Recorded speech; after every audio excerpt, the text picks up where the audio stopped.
جو ہے ایک مرتبہ خانہ کعبہ، ایک مرتبہ ابو جہل اپنے ساتھیوں کے پاس آتا ہے اور کہتا ہے کیا محمد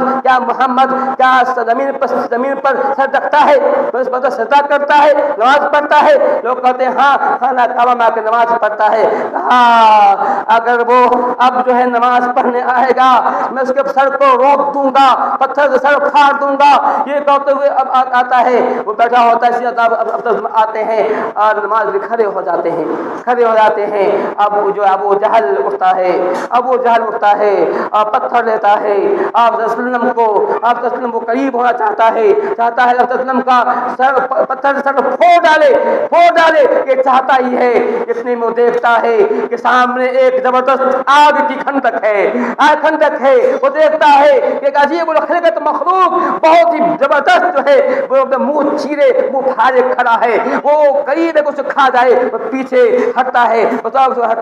بعض لوگ پوچھتے ہیں کہ اے ابو جہل تاؤ میں گئے تھے کہ محمد کو قتل کر دیں، کہ واپس کیوں آ گئے؟ کہا کہ میں نے آگ کی کھندک دیکھا، میں نے دیکھا کہ ایک عجیب الخلقت مخلوق ہے، بہت بڑی مخلوق ہے۔ اور بعض لوگ کہتے ہیں یہ اونٹ تھا بہت جس کے بڑے بڑے جبڑے تھے، وہ بولتے کہ میں نے ایسا کبھی اونٹ نہیں دیکھا تھا، وہ منہ پھاڑے میں تو قریب آ رہا تھا، قریب تھا کہ مجھے کھا جاتا۔ تو آپ کو فرماتے ہیں وہ جبرائیل تھے، اگر وہ آگے بڑھتا ابو جہل اس آگے بڑھتا کہ اونٹ جبریل تھے اس کو سک لیتے، اسے ہلاک کر دیتے، مار دیتے۔ یہ بتانا چاہتا ہوں کہ جن لوگوں نے نبی صلی اللہ علیہ وسلم سے بدتمیزی کرنے کی کوشش کی ہے، کیسے اللہ نے اس کا عذاب جا کے رکھا ہے۔ اس یہی ابو جہل جو مکے کا سورما تھا، بہادر آدمی تھا، اس کو دو چھوٹے بچے نے معوذ نے جو چھوٹے بچے نے قتل کیا تھا۔ جب یاد ہوگا جنگ بدر کے موقع پر ابو جہل کی وجہ سے ہی جنگ احد ہوئی تھی، جنگ بدر ہوئی تو جنگ بدر نہیں ہوتی، اسی کے ضد پہ یہ جو ہے لڑائی ہوئی تھی۔ چونکہ اس کو اپنی طاقت و ناز تھا، سمجھ رہا تھا کہ ہم تو 1000 کی تعداد میں ہیں، بڑی ہمارا فوج ہے، ہمارے پاس پورے اسلحہ ہے، پورے سامان ہمارے پاس ہے، محمد کے پاس کیا ہے؟ 313 لوگ تھے، کوئی بچے تھے، کوئی جوان تھے، کسی کے پاس تلوار نہیں تھی، کسی کے پاس لاٹھی ڈنڈا تھا، یہ معاملہ تھا، بڑے تاؤ میں آیا تھا۔ لیکن اللہ تعالیٰ نے اس ابو جہل کی ناک کو خاک آلود کیا۔ کیسے کیا؟ دو چھوٹے بچے معوذ جنگ ہو رہی ہے اور دو چھوٹے بچے، اور حضرت عثمان آتا ہے کہتا ہے کہ اے ابو الرحمن آپ بتائیے کہ ابو جہل کون ہے، کہاں ہے یہ؟ تم کہا میں نے سنا ہے کہ انہوں کا سب رسول اللہ علیہ وسلم سنا ہے کہ وہ گالی دیا کرتا ہے، میں سنا ہے کہ ابو جہل جو ہے ہمارے نبی کو، ہمارے حبیب کو گالی دیا کرتا ہے۔ اندازہ کیجئے کیسی غیرت ہے، کیسی محبت ہے رسول سے، کیا ہمارے اندر بھی ایسی محبت ہے، ہمارے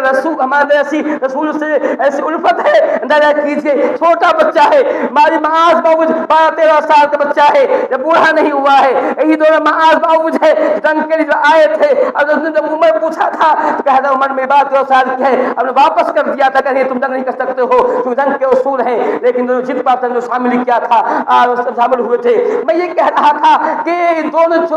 وہ کہتے ہیں میں نے سنا ہے کہ ابو جہل نے میرے نبی کی توہین کی ہے، میرے نبی کی تنقیص کی ہے، میں چاہتا ہوں وہ رہے کہ میں رہوں گا، میں تلوار سے کرنا چاہتا ہوں۔ اندازہ کیجئے کتنی محبت ہے۔ یہ بات چیت ہو رہی تھی، اسی اثنا میں ابو جہل دکھائی پڑتا ہے، اب کہتے ہیں دیکھو یہ تیرے سامنے ہے، دونوں اتنی تیزی سے جیسے جو ہے اس طرح سے جو ہے جیسے جو چیل جو ہوتی ہے، وہ چڑیا جو ہوتی ہے جو ہوتی ہے اس طرح سے ایک پر دونوں حملہ کرتے ہیں، ایک ہی بار میں دونوں جو ہے ابو جہل جیسے سرما کو بہادر کو موت کے حل اتار دیتے ہیں۔ آپ جازے پوچھتے ہیں کس نے پہلے قتل کیا، دونوں تلوار نبی کو دکھاتے ہیں اب دونوں نے قتل کیا ہے۔ میں یہ کہہ رہا تھا کہ ابو جہل جو سرما تھا کس طرح سے ذلت سے مارا گیا، جو چھوٹے بچے کے ساتھ جو اس کو مر رہا تھا، اس نے کہا تھا میں اس بات کا افسوس نہیں کہ مر رہا ہوں، مجھے افسوس اس بات کا ہے کہ مجھے چھوٹے بچے نے قتل کیا ہے میرے جیسے بہادر کو۔ میں یہ کہہ رہا تھا کہ ہمارے اسلاف کے اندر نبی سے کتنا پیار تھا، جس نے نبی کی توہین کی ہے، نبی کے ساتھ ایسا سلوک کیا ہے، کیسے اس انتقام لیا، کیسے بدلہ لیا ہے۔ ہمارے اسلاف کی یہ قربانیاں رہی ہیں۔ اور آگے بڑھیے، ہم آپ کو جو ہے بتانا چاہتے ہیں آپ صلی اللہ علیہ وسلم جو ہے آپ صلی اللہ علیہ وسلم ایک دن خانہ کعبہ کے سر میں نماز